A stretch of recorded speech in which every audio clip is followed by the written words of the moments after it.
મતલબ કે ઝેર જેવું છે.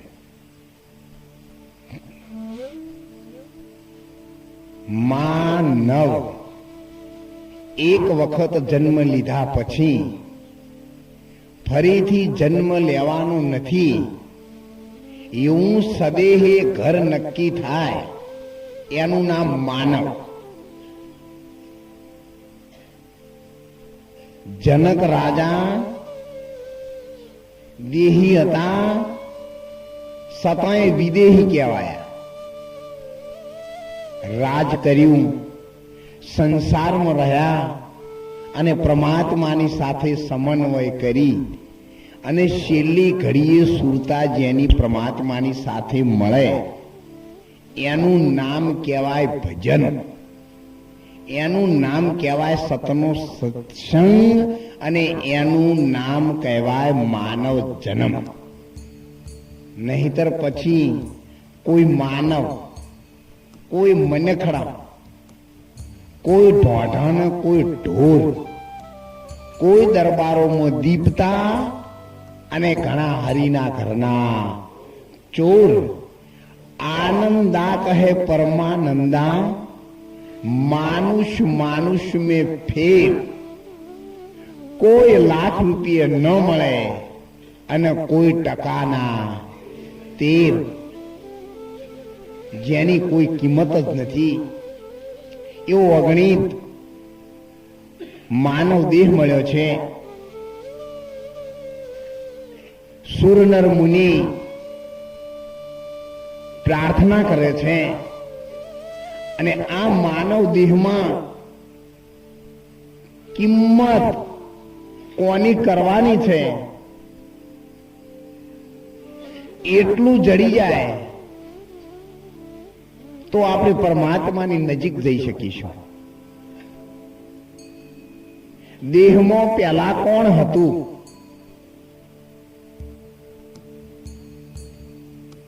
अमर नगर से बूंद खरे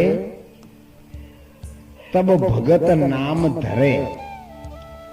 नरक वासना छोड़ीने न्यारो रहे ए अमर लोक ने वरे. बेनी एड़ा एड़ा कोई साधुड़ा મળે જેને જોઈને અમારા નેણ ઠરે. દેહમાં પ્રથમ એક બુંદ હતું અને જન્મ થાય તે પહેલા મોત નક્કી થયેલું હતું. જેદી જામા જામ્યા તેદી માપ્યા માપ. લખણ હારો લખી ગયો હાણ વ્રત લાભ और ઉપવાસ. જે દિવસે બીજ ની સ્થાપના થાય છે એ જ દિવસે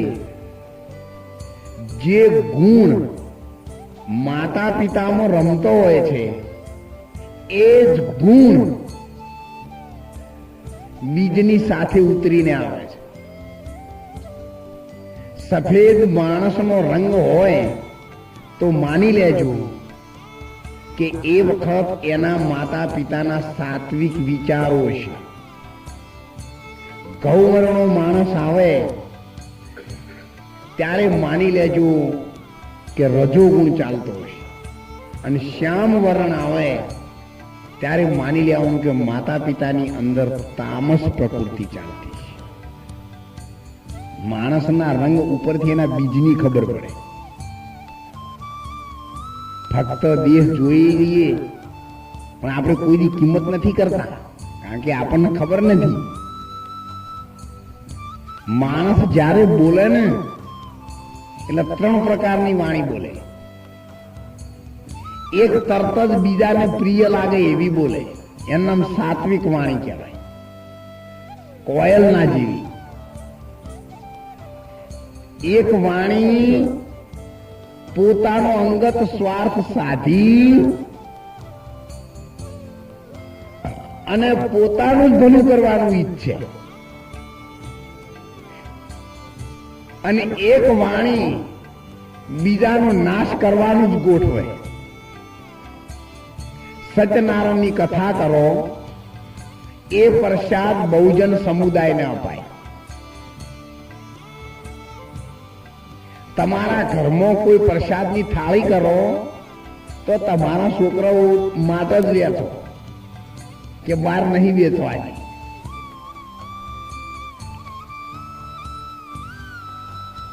અને જો ભૂવા પ્રસાદ કરે ને તો જેટલા વાળવા જાઓ એટલા જ ખાય.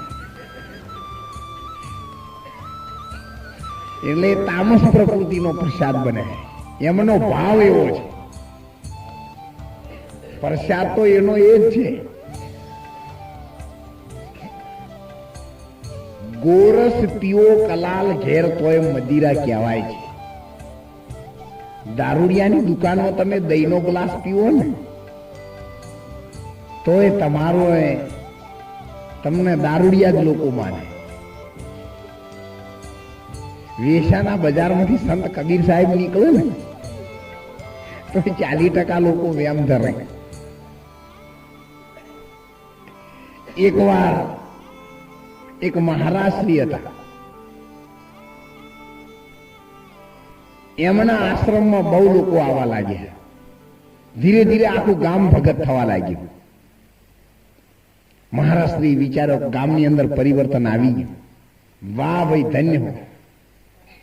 જ્યારે મહારાજને ગાયો ભેંસો બહુ હતી એટલે એમને કહી દીધું, ભાઈ દરરોજ રાત્રે દાળ ભાતના લાડવા ચોખ્ખા ઝીના બનાવવાના. ભલે લોકો પ્રસાદ લે આખું ગામ, અને દૂધ ભલે પીવે. પછી તો ગામમાં જે ખેતી કરતા હોય ને એ દી આદમે એટલે પોતાનું હોળ છોડી અને સીધા આશ્રમમાં. અને એમના ઘરવાળા તો ત્યાં હોય જ, એડવાન્સમાં જતા રહેલા હોય. ખાવું પીવું મજા કરવું, મહારાજના આશ્રમમાં રહેવું. હું ગાવ એટલે લોબા પકડીને સુઈ જાઉં, અમારે ત્યાંથી હોળ જોડીને જતું રહેવું. પછી તો પોતાના ઘેરે કોઈ હોળ ના છોડે, સીધા આશ્રમ આગળ છે. ગાયોને ઘાસ નાખવા લાયેલું હોય તો લઈને સીધા ભજન નો ખાય. આખા ગામને લહેર પડી ગયેલી. મહારાજે વિચાર્યું.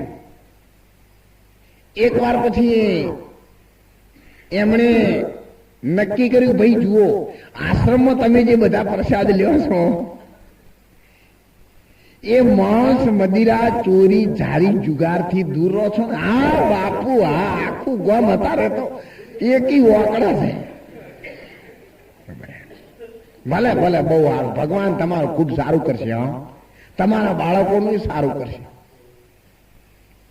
1 મહિનો થયો એટલે બાપુ એક ખાટકીને જઈને કહી આયા રાત્રે,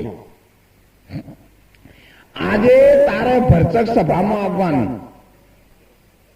અને આવીને તું ઉભો રહેજે અને દૂરથી કહેજે, બાપુ દરરોજ તમારો સત્સંગ પૂરો થાય છે એટલે મારા ત્યાંથી કસાઈના ત્યાંથી જે તમે વસ્તુ મંગાવો છો એ આ 6 મહિનાથી વસ્તુ ટાઈમસર આવે છે, તો તમે એનું બિલ કેમ આપતા નથી? દરરોજ તમે દૂધ પાક ખાઈને મુખવાસ એનો કરો છો, ભલે તમે લાડવા જ ખાતા હોય, પણ મારા ગરીબના પૈસા તમે આલો, મારો ધંધો કેવી રીતે કરો?